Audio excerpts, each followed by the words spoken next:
Hello friends, எல்லோருக்கும் வணக்கம். Welcome to investor channel. Actually market updates பார்த்தீங்கன்னா கண்டினியூஸாக டிஸ்கஸ் பண்ணிட்டு இருக்கிறோம்.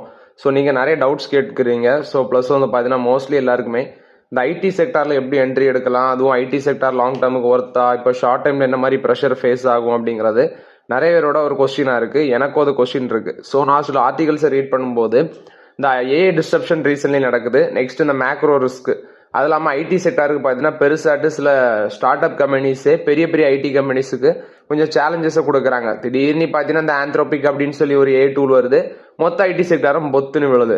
அது இல்லாமல் சைனாலேருந்து ஒருக்கா டீப்சீக் அப்படிங்கிற ஒரு ஏஐ, இந்த இவங்களுக்கு அமெரிக்காவில் உள்ள ஒரு ஏஐ கம்பெனி ஓப்பன் ஏஐக்கு வந்து பார்த்தீங்கன்னா அவங்க காம்படிஷனாக வராங்க. அமெரிக்காவோட வால்சிட்டே ரத்தாரா ஓடுது. ஸோ இது மாதிரி சில சுச்சுவேஷன்ஸ் எல்லாம் ஐடி ஸ்டாக்ஸ் வந்து ஒரு லாங் டேர்ம்ல எப்படி சேலஞ்சஸை ஃபேஸ் பண்ணும் அப்படின்னு சொல்லி பார்க்கும்போது ஃபர்ஸ்ட் இந்த ஏஐ டிஸ்ட்ரப்ஷன் வந்து பார்த்தீங்கன்னா ஒரு மித்து. ஏஐ டிஸ்ட்ரப்ஷனுங்கிறது ஒரு மித்து.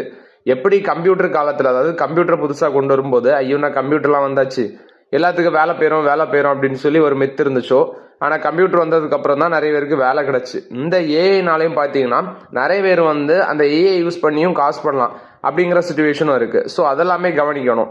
அது இல்லாமல் இந்த ஏஐனால நிறைய பேருக்கு வேலை போகுமானா அப்படியும் கிடையாது. ஆனால் நீங்கள் வந்து ஐடி செக்டரில் உங்களை வந்து ரீஸ்கில் பண்ணிகிட்டே இருக்கணும், அதாவது அப்ஸ்கில் பண்ணிகிட்டே இருக்கணும். அப்போ வந்து பார்த்தீங்கன்னா எந்தவித பிரச்சனையும் இருக்காது. பட் ஸ்டார்ட் லெவல், அதாவது இந்த entry level IT sector jobs எல்லாமே மேபி கொஞ்சம் எரைஸ் ஆகவும் சான்ஸ் இருக்குது. அதெல்லாம் போயிடும்னு தான் நான் ஃபீல் பண்ணுறேன். இப்போதைக்கு ஐடி செக்டரில் ஃபோக்கஸ் பண்ணணும் அப்படின்னா மோஸ்ட்லி எல்லா பெரிய ஐடி கம்பெனிஸுமே சீப்பாக தான் கிடைக்குது. டிசிஎஸ் 17 டைம்ஸ் ஏர்னிங்ஸ்ல இருக்கு, இன்ஃபோசிஸ் 18 டைம்ஸ் ஏர்னிங்ஸ்ல இருக்கு. இன்ஃபோசிஸ்லாம் 1250 ரூபா சம்திங் வந்தாங்கன்னு நினைக்கிறேன், இப்போ 1300 ரூபாய் இருக்கு. ஹெச்எல் டெக்னாலஜிஸ் 1402 ரூபாய் இருக்கு. டிசிஎஸ் 2450 ரூபாய் இருக்கு. ஹெச்எல் டெக்னாலஜிஸ் 22 டைம்ஸ் ஏர்னிங்ஸ்ல இருக்கு. விப்ரோ தான் உள்ளதுலேயே சீப்பாக கிடைக்குது, 15 டைம்ஸ் ஏர்னிங்ஸ்ல நடக்குது, 194 இருக்கு Wipro. So Tech Mahindra, HCL technologies அது இன்னும் கொஞ்சம் இறங்கினா பார்க்கலாம். பட் இப்போதைக்கு டிசிஎஸ், இன்ஃபோசிஸ், விப்ரோ இதில் ஃபோக்கஸ் பண்ணலாம். நெக்ஸ்ட் இன்னொரு மிட் கேப்ல பார்க்கும்போது KPIT technologies, next Newgen software, network technologies. இதில் கேபிஐடி டெக்னாலஜிஸ் இந்த ஸ்டாக்கை வந்து இன்னைக்கு டிஸ்கஸ் பண்ணும்போது இதில் 697 ரூபா இதோட கரண்ட் மார்க்கெட் ப்ரைஸ். ஸோ இது வந்து இப்போ ஃபோக்கஸ் பண்ணலாமா அப்படின்னு சொல்லி பார்க்கும்போது கொஞ்சம் வெயிட் பண்ணுங்க. ஏன்னா இப்போ 697னா 25 டைம்ஸ் பி இருக்கு. லாங் டேர்ம் ஒருத்தான பங்கு இந்த பங்கு. இவங்க பார்க்கும்போது லாஸ்ட் 5 இயர்ஸ் ப்ராஃபிட்ல சிஏஜிஆர் வந்து 39.8% இருக்கு. ரிட்டர்ன் ஆன் ஈக்விட்டியும் 30% இருக்கு. ரீசெண்ட் டைம்ஸ்ல கொஞ்சம் கிராஷ் ஆயிருக்கலாம். பட் ஃபண்டமெண்டலி நல்ல வேல்யூ உள்ள பங்கு இந்த KBD technologies. Last 3 quarters results எடுத்து பார்க்கும்போது கொஞ்சம் மாடரேட்டா தான் இருக்கு. பெருசா மூவ்மெண்ட்ஸ் இல்லாம அப்படி மாடரேட்டா பண்ணிருக்காங்க. 1538 கோடி ரெவன்யூ ஜூன் குவார்டர்ல, செப்டம்பர் குவார்டர்ல 1588 கோடி, டிசம்பர்ல 1617 கோடி. அதே மாதிரி ஜூன் குவார்டர்ல 172 கோடி ப்ராஃபிட், 169 கோடி ப்ராஃபிட், அடுத்து 133 கோடியா குறைஞ்சிருக்கு. ஸோ ஒரு மாடரேட்டா இருக்கு. அது மாதிரி ஃபுல் இயர் பேஸ்ல 2023லேருந்து 3 வருஷம் ஃபுல்லா எடுத்து பார்த்தீங்கன்னா இப்போ 2023ல மட்டுமே 387 கோடி ப்ராஃபிட் பண்ணியிருக்காங்க. 3365 கோடி ரெவன்யூ. 24 4872 கோடி ரெவன்யூ, 599 கோடி ப்ராஃபிட். அதே மாதிரி 5842 கோடி 25ல ரெவன்யூ பண்ணியிருக்காங்க, 840 கோடி ப்ராஃபிட் பண்ணியிருக்காங்க. ஸோ ரிசல்ட்ஸ் ஒரு மாடரேட்டான ரிசல்ட்ஸ், நல்ல ஒரு வேல்யூ உள்ள பங்கு. பட் ஸ்லோவா யூஸ் பண்ணிக்கோங்க. என்னோட ஒப்பீனியன் இப்போதைக்கு 1-2 யூஸ் பண்ணிக்கலாம். இன்னும் ஒரு டவுன் ட்ரெண்ட் போச்சுன்னா கொஞ்சம் அதிகமாக வாங்கிக்கலாம். ஃபண்டமெண்டலி நல்ல ஸ்ட்ராங்கான பங்கு. ஆக்சுவலி அவங்களோட ஆல் டைம் ஹை போனால் கூட ஒரு நல்ல ரிட்டர்ன்ஸ் கிடைக்க சான்ஸ் இருக்கு இந்த கேபிடி டெக்னாலஜிஸ்ல. நெக்ஸ்ட் பார்த்தீங்கன்னா சென்கோ கோல்ட் கொடுத்த அப்டேட். சென்கோ கோல்டோட பிஸ்னஸ் அப்டேட் வந்திருக்கு. ஆக்சுவலி இந்த பிஸ்னஸ் அப்டேட்ல ரெவன்யூ மட்டுமே 4-6% இயர் பேசிஸ்ல வளர்ந்துருக்கு அப்படின்னு சொல்லியிருக்காங்க. வேலண்டைன்ஸ் டே பிளஸ் வந்து வெட்டிங் சீசன் இதை பேஸ் பண்ணி நிறைய கம்பெனிக்கு பெனிஃபிட் கிடைச்சிருக்கு. உமன்ஸ் டேயும் இதுல வருது. இதுல சேம் ஸ்டோர் சேல்ஸ் growth 34% வளர்ந்துருக்குன்னு சொல்லியிருக்காங்க. கோல்டு பிரைஸ் மட்டுமே 20% சம்திங் மேலே போயிருக்கு. பட் ரீசென்ட்லி கோல்டு பிரைஸ் இறங்கினதும் பார்த்தீங்கன்னா உங்களுக்கு பெனிஃபிட் தான், சேல்ஸ் வந்து இன்க்ரீஸ் ஆயிருக்கும். அட் த சேம் டைம் வந்து டெய்லி ஃபிளக்டேஷன் ஒரு 3-5% வந்து அது வந்து ஸ்டெபிளைஸ் ஆயிருக்குது. இயரான பேஸ்ல ஆவரேஜ் கோல்டு பிரைஸஸும் பார்க்கும்போது பார்த்தீங்கன்னா கிட்டத்தட்ட டபுள் ஆயிருக்கு அப்படின்னு சொல்லி அப்டேட் கொடுத்துருக்காங்க. ஸோ லைட் வெயிட் ஜுவல்லரியில தான் இவங்க பெருசாட்டு ஃபோக்கஸ் பண்றாங்க. ஆக்சுவலி லாஸ்ட் குவார்டர் ரிசல்ட்ஸ் நீ பார்க்கும்போது அவங்க வந்து 35% வந்து ரெவன்யூ இன்க்ரீஸ் ஆயிருந்துச்சு. அசிலரேஷன் ஃபினான்ஷியல் 25ல 21% ரெக்கார்ட் growthன்னு சொல்றாங்க. 291ல இருக்கு. ஆக்சுவலி 9 டைம்ஸ் தான் ஏர்னிங்ஸ்ல இருக்கு சென்கோ கோல்ட். ஸோ கோல்டு செக்டர்ல பாத்தீங்கன்னா ஒரு சீப்பான வேல்யூஷன் கிடைக்குது அப்படின்னா சென்கோ கோல்ட் ஃபோக்கஸ் பண்ணலாம். மற்றபடி டைட்டன், கல்யாண் ஜுவல்லர்ஸ் அதெல்லாம் பார்த்தீங்கன்னா ரொம்ப எக்ஸ்ட்ரீம் வேல்யூஷன்ல இருக்கு. பிஎன் கேஜெட் ஜுவல்லர்ஸ் மேபி ஒரு 30 டைம்ஸ் ஏர்னிங்ஸுக்குள்ள கிடைக்கும்னு நினைக்கிறேன். மற்றபடி பெருசா கோல்டு செக்டார் ஸ்டாக் நமக்கு இப்போதைக்கு ஆப்பர்ச்சுனிட்டி இல்லை. எல்ஜி எலக்ட்ரானிக்ஸ் கொடுத்த அப்டேட்டு, இவங்க ஆக்சுவலி ஜனவரி டு மார்ச் இந்த குவார்ட்டரில் பார்க்கும்போது 1 மில்லியன் ஏர் கண்டிஷனர் பார்த்தீங்கன்னா சேல் பண்ணியிருக்கிறாங்க. ஸோ சம்மர் சீசனோட டிமாண்டை மீட் பண்ணுறதுக்கு அவங்களோட upcoming manufacturing facility Sri city Andhra பிரதேஷில் போட்டிருக்காங்க. அங்கே ப்ரொடக்ஷன் வந்து பார்த்தீங்கன்னா இந்த வருஷத்தில் இன்னும் இன்க்ரீஸ் பண்ணுறதுக்கு பிளான் போட்டிருக்காங்க. ஸோ இது வந்து எல்ஜி எலக்ட்ரானிக்ஸை பொறுத்த வரைக்கும் அப்டேட்டு. மஹேந்திரா அண்ட் மஹேந்திரா இவங்களோட sports utility vehicle, commercial vehicle இந்த வெஹிக்கிள்ஸோட ப்ரைஸை 2.5%, அதாவது 2.5% அளவுக்கு இன்க்ரீஸ் பண்ண இருக்கிறாங்க ஏப்ரல் 6ஆம் தேதியிலேருந்து. ஏன்னா அவங்களுக்கு production cost, raw material cost எல்லாமே ஜாஸ்தி ஆகுது. ஸோ அந்த பேசிஸில் நாங்கள் இதை பண்ணுறோம் அப்படின்னு சொல்லி மஹேந்திரா அண்ட் மஹேந்திரா அப்டேட் கொடுத்துருக்காங்க. ஸோ இது வந்து மஹேந்திரா அண்ட் மஹேந்திராவை பொறுத்த வரைக்கும் அப்டேட்டு. நெக்ஸ்ட் டிமார்ட்டோட பிஸ்னஸ் அப்டேட் வந்துருந்துச்சு. ஆக்சுவலி 500 ஸ்டோரை ரீச் பண்ணியிருக்காங்க. 17,204 கோடி பார்த்தீங்கன்னா அவங்களோட ஸ்டாண்டர்ட் ரெவன்யூ ஃப்ரம் ஆப்ரேஷனாக இருக்குது. இயரானர் பேசிஸில் 19% வளர்ந்துருக்கு டிமார்ட். பட் டிமார்ட்டும் பார்த்தீங்கன்னா எக்ஸ்ட்ரீம் வேல்யூஷன் இப்போதைக்கு கை வைக்க முடியாது.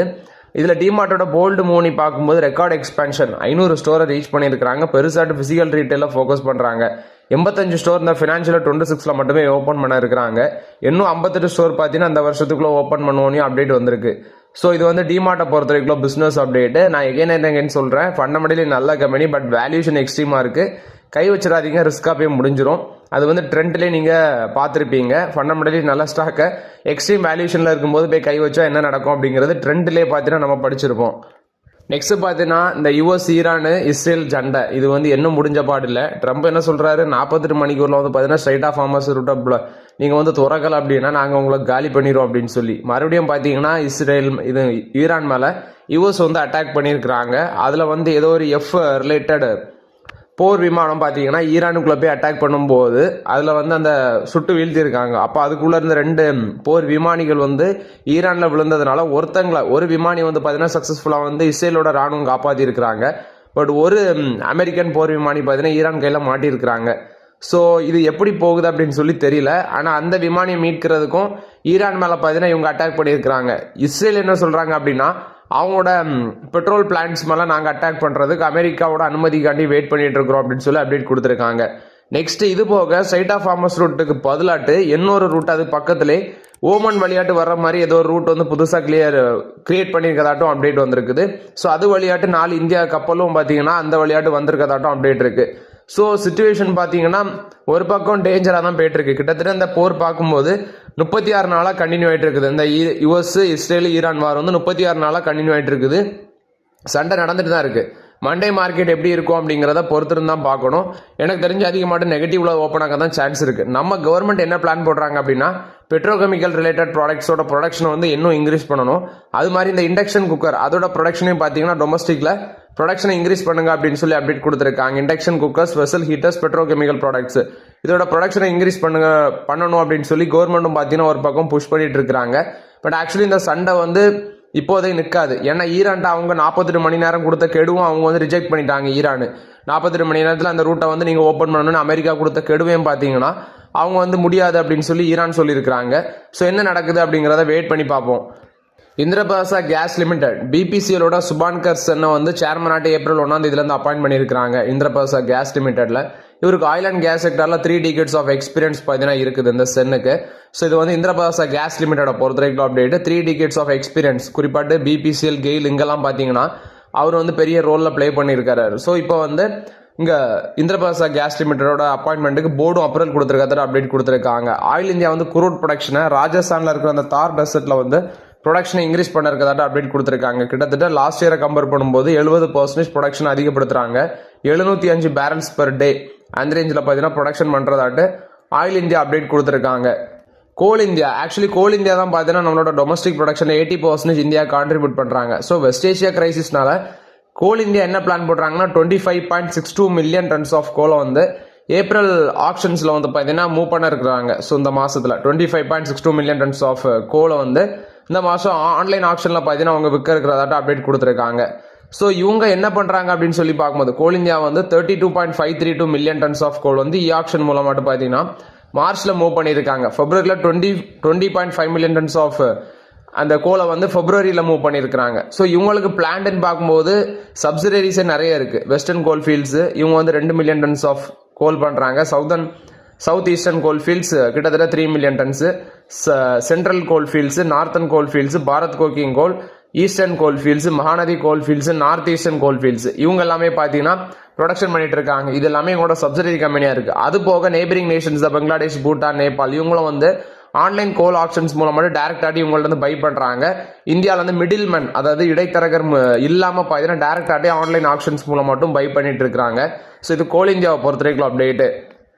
Next ONGC. ஆக்சுவலி ஓஎன்ஜிசியில் ஒரு ஃபயர் ஆக்சிடென்ட் நடந்திருக்கு அப்படின்னு சொல்லியிருக்காங்க 3rd April. இதுல வந்து 10 பர்சனல் பார்த்தீங்கன்னா மைனர் இன்ஜுரிஸ் மும்பையில். ஸோ ஆப்ரேஷனல் வந்து இப்போ நார்மலைஸ் ஆயிருக்கு அப்படின்னு சொல்லி அப்டேட் கொடுத்துருக்காங்க. இது ஓஎன்ஜிசி கொடுத்த அப்டேட்டு.